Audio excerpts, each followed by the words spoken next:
রাজার ঘরে ছোট রানী এলো পদ্মাবতী, রানী পদ্মাবতী।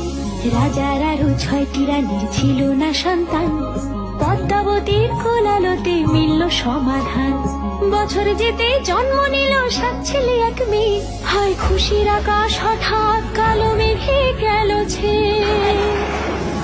হিংসেতে যায় জ্বলে পুড়ে বাকি 6টি রানী, যুক্তি করে ঘটায় ওরা 7 কুমারের হানি। সুযোগ মতো 7 ছেলেকে মাটিতে দেয় পুঁতে, বাঁচে একা পারুল, ওরা পায় না তাকে ছুতে। ধাইমা বাজায় সেই মেয়েকে বড় করে তোলে, 7 ভাইকে পায় যে পারুল 7টে চাপা ফুলে। এত কিছুর পরেও রাজার বিপদ যে কাটে না, সূর্য নগরে সুখের সূর্য আর ওঠে না। হিংসা বিবাদ বিচ্ছেদ আর প্রেমের কাহিনীতে পারুল বোন কি পারবে 7 ভাই চম্পাকে জাগাতে?